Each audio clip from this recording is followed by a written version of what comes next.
Be me, Alexa, 24, and I thought compliments were a man's job. If I had to rate myself, I'd say I'm a solid 7/10, maybe an 8 on a really good day with professional makeup and the right lighting. I'm not a supermodel, but I've never had trouble getting attention. It's just been a fact of my life. You walk into a room, you get noticed, you post a story, you get replies. It's the default setting.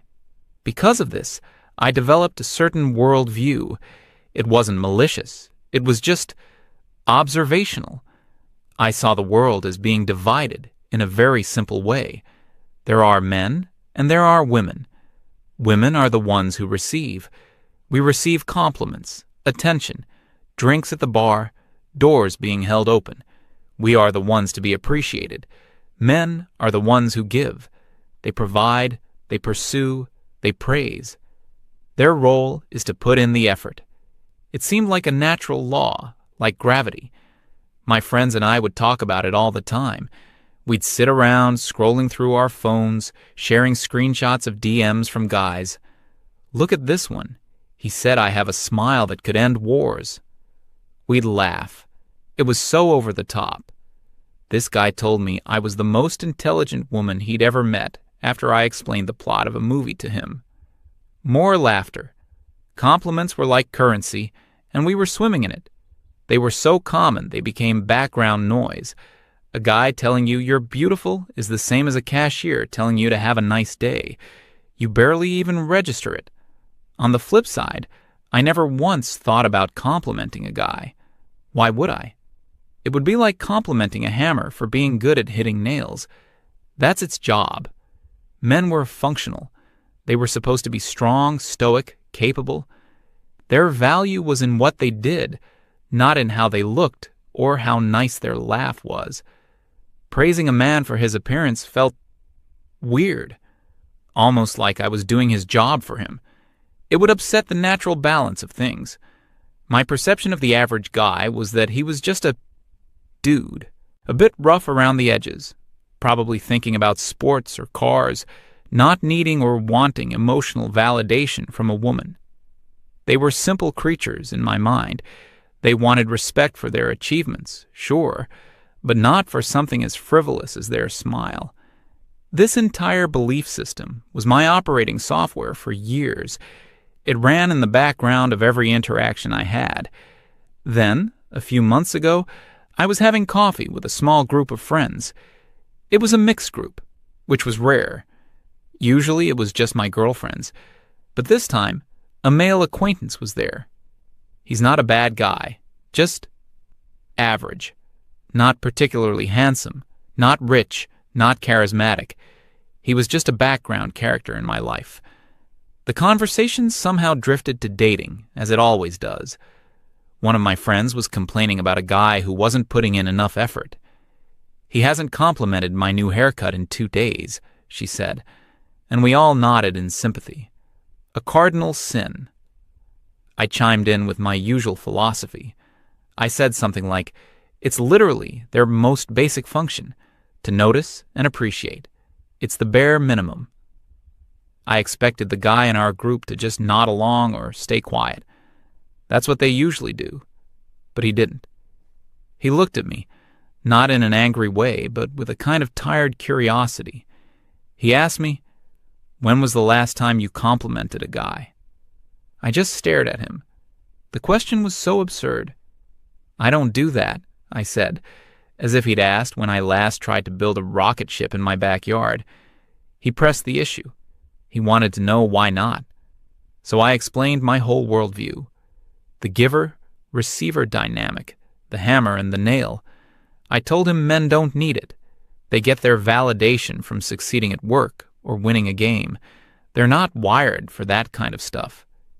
He listened patiently, letting me finish my entire speech. When I was done, he was quiet for a moment. Then he said something that really stuck with me. He told me I was completely, fundamentally wrong. He said, the average guy might get 1 or 2 genuine, unprompted compliments from a woman in his entire adult life. Not his mom, not his sister, a woman he isn't related to. I actually laughed out loud. It sounded like the most ridiculous exaggeration I had ever heard. "That's insane," I told him. "You guys are just not paying attention. Or maybe you're only counting compliments from supermodels." "No," he said, his voice very calm. "I'm talking about any compliment. About a shirt. About how he handled a stressful situation. About his sense of humor. Anything." He continued, explaining his theory. "For women, compliments are abundant. Even a girl who doesn't take care of herself, who has a bad attitude, will still collect a lifetime's worth of praise from guys trying to get her attention. For men, it's a desert, an emotional wasteland." He said a guy working a normal job, like in construction or retail, could go years without hearing a single nice word about himself from a woman. He claimed that if a man ever does receive a compliment, he'll remember it forever. He'll store it in a core memory file and replay it in his head on bad days. I told him he was being dramatic. I thought he was just bitter about his own dating life and projecting it onto all men. My friends backed me up. They all agreed he was wrong. So he proposed a wager.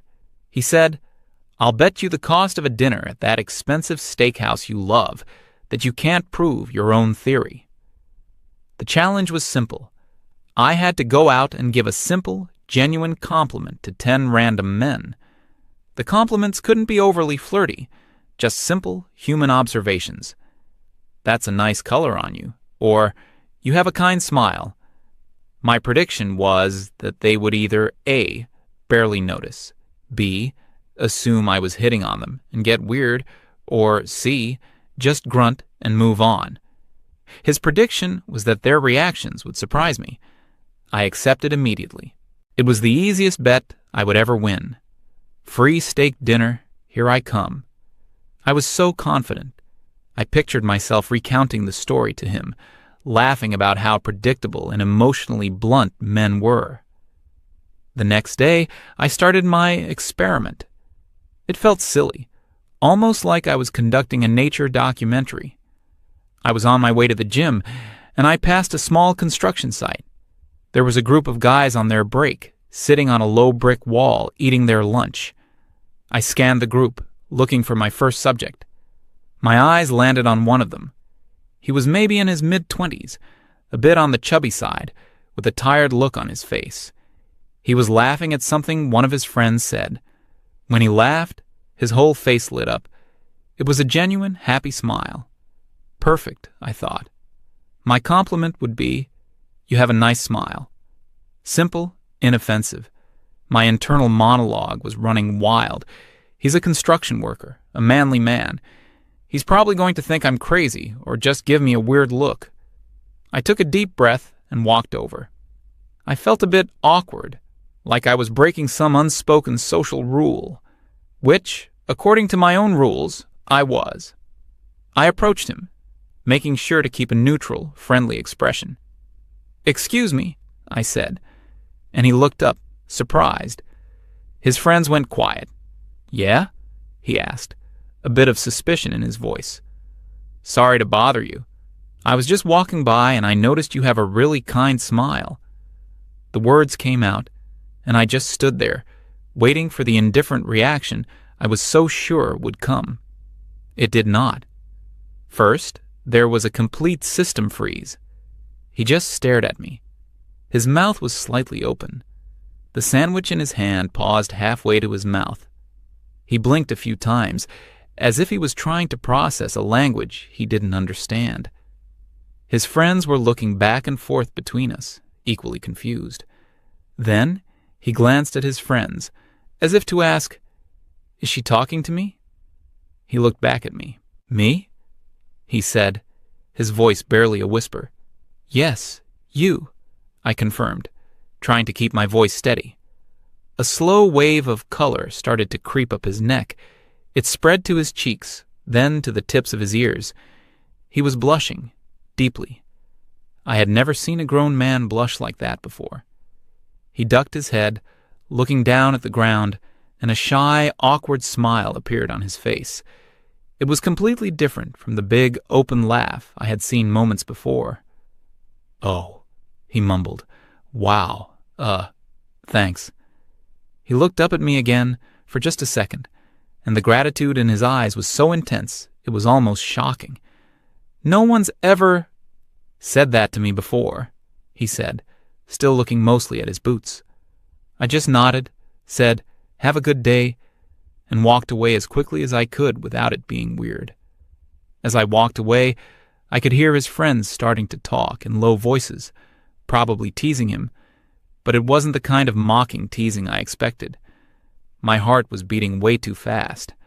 My first thought was, what a fluke. That guy must be unusually sensitive or something, an outlier. But I couldn't shake the image of his reaction. The total system shutdown, the confusion, the blush, the genuine, unvarnished pleasure. It wasn't the reaction of someone who heard things like that all the time. It was the reaction of someone who had just found an oasis in the middle of a desert. I was a little rattled, but still convinced it was a one-off. One weird reaction doesn't prove a theory. My next target came a day or two later. I was in a coffee shop, one of those busy downtown places where everyone is stressed and in a hurry. The line was long, and there was only one guy behind the counter, working the espresso machine and taking orders. He was doing an incredible job. He was fast, efficient, and he still managed to be polite to every single customer, even the rude ones. He looked exhausted, dark circles under his eyes, but he was keeping it together. When it was my turn, I ordered my usual. As he was handing me my drink, I decided he would be subject number 2. "Hey," I said, making sure to make eye contact. "I just want you to know you're doing an amazing job. It's crazy busy in here, and you're handling it like a pro."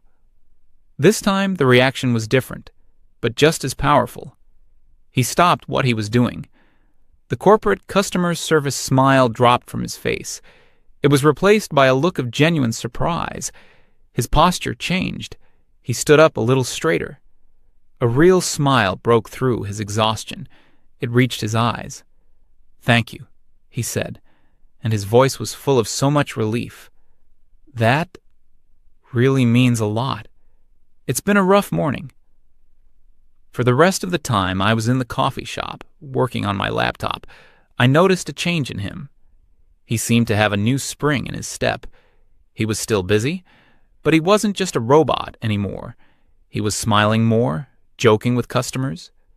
My compliments seemed to have refilled some kind of energy tank I didn't even know existed. I sat there, sipping my coffee, feeling deeply, profoundly confused. 2 for 2. 2 completely different men in completely different situations, with 2 intensely positive reactions to a simple, throwaway compliment. This wasn't going according to plan. I was supposed to be gathering evidence for my inevitable victory and free steak dinner.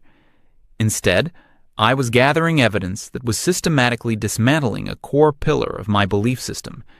It was unsettling. The experiment continued over the next week or so. It became a strange little side quest in my daily life. Subject number 3 was a guy at the grocery store. He was young, probably a student working part-time, stocking shelves in the soda aisle. He was so focused, arranging the bottles with this incredible precision, making sure all the labels faced forward perfectly. It was weirdly satisfying to watch. I waited for him to finish a row.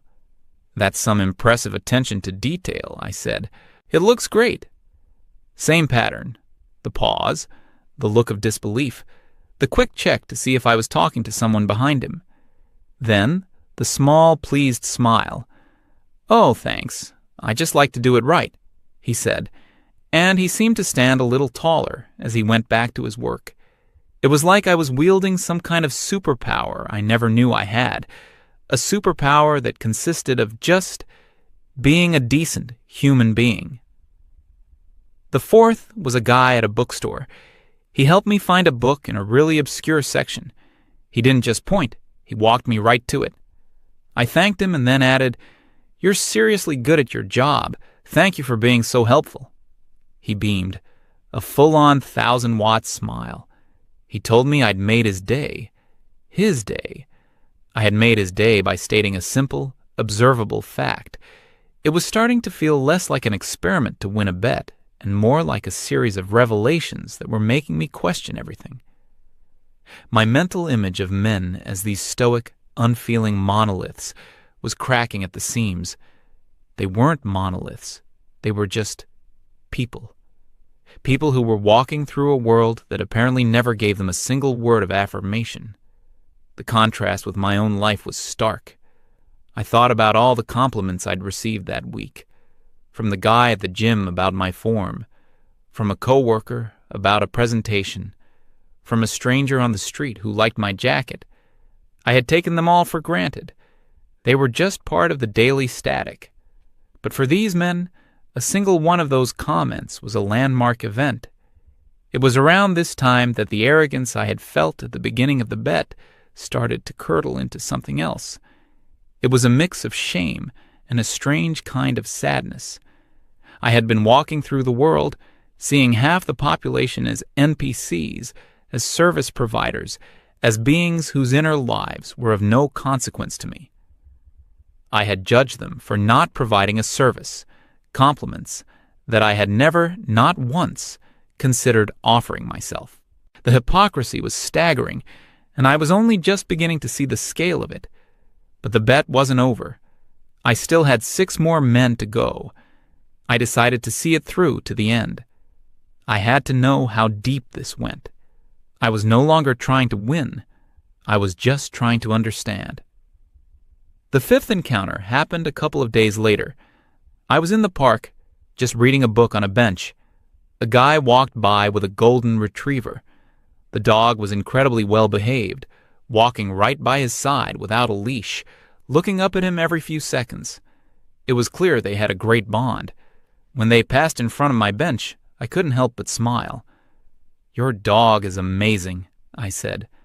He stopped and grinned, clearly proud. "Thanks, he's my best friend." Then I looked at him and added my real compliment. "It's obvious you're a great owner. He looks so happy and well cared for." The guy's reaction was subtle but profound. The pride in his expression softened into something warmer, more personal. "Wow," he said, scratching the dog behind the ears. "Thank you. I try my best for him." He wasn't blushing or flustered. He was just seen. It was a compliment, not about his looks or his shirt, but about his character, his dedication to another living being. We chatted for another minute about dogs, and when he walked away, he had this relaxed, happy confidence about him. I was 5 for 5. The pattern was undeniable. There were no outliers. This was the norm. My worldview wasn't just cracking anymore. It was actively crumbling into dust. The next one was almost by accident. I had ordered some food for delivery. I was in a rush, working on a deadline, and I was starving. The app said it would be 45 minutes. The courier showed up in 20. He was a young guy, looked like a student, a bit out of breath from running up the stairs to my apartment. I was so grateful. As I took the food, I said, "Man, you are a lifesaver. That was incredibly fast. Thank you." He looked up from his phone, startled. Most people probably just grab the bag and shut the door. He blinked. "Oh, you're welcome. Just trying to be quick." "Well, you're crushing it," I said with a smile. His tired, professional demeanor just melted away. A huge, genuine smile spread across his face.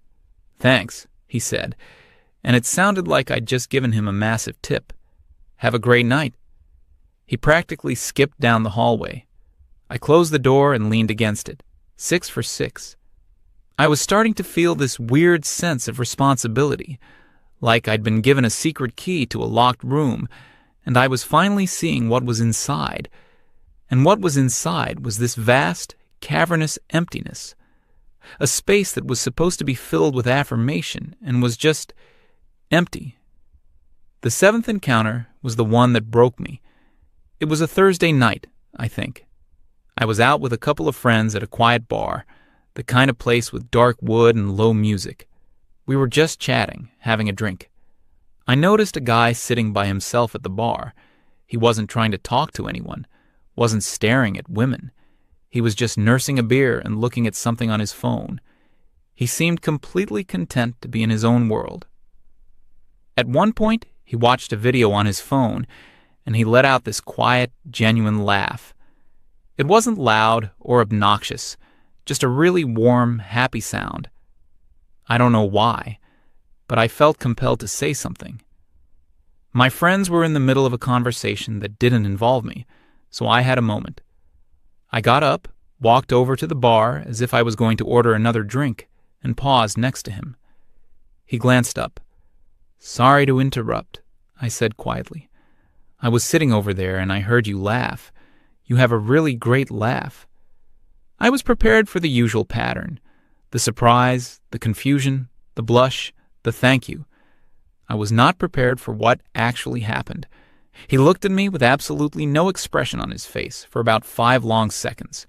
He wasn't smiling. He wasn't suspicious. He was just processing. Then he set his phone down on the bar, face down. He turned his body slightly to face me. "Can I be honest with you?" he asked, and his voice was completely serious. "Sure," I said, my stomach twisting a little. I had no idea where this was going. He looked me straight in the eye. "The last person to say something like that to me," he said, his voice even and measured, "was my mother. And that was probably when I was a teenager." He wasn't saying it to be sad. He wasn't looking for pity. He was just stating a fact, a piece of data from his life, a piece of data that confirmed everything my acquaintance had told me, but in the most brutal, direct way possible. He held my gaze for another moment. "So, thank you," he said, and a very small, very real smile finally appeared. That was nice to hear. He then turned back to his drink, picked up his phone, and that was it. The interaction was over. I just stood there, frozen. It felt like someone had just reached into my chest and squeezed my heart. A decade or more had passed without anyone, not a friend, not a girlfriend, no one, ever making a simple, kind observation about him. I walked back to my table in a daze. My friends didn't even notice. I couldn't hear their conversation anymore. All I could hear was his voice in my head. The bet was over.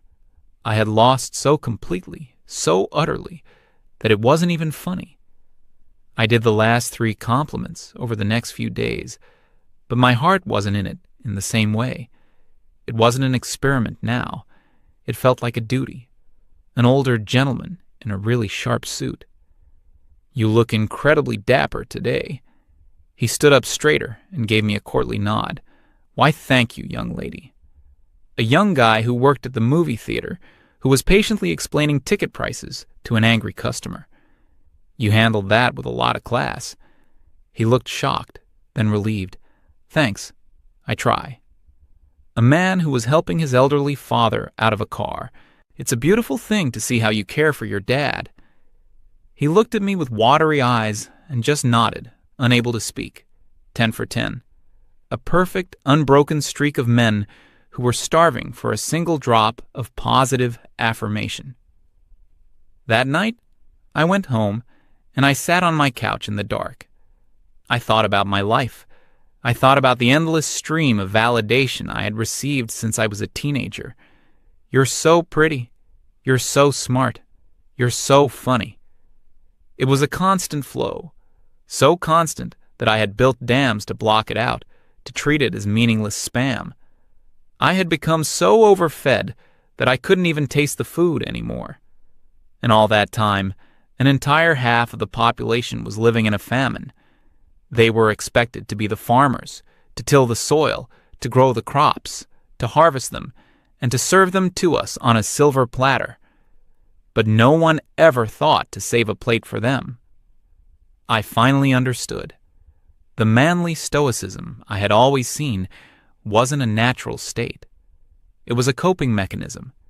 It was a suit of armor they had to build for themselves because they were constantly walking through a battlefield of indifference. They weren't simple. They weren't emotionally blunt.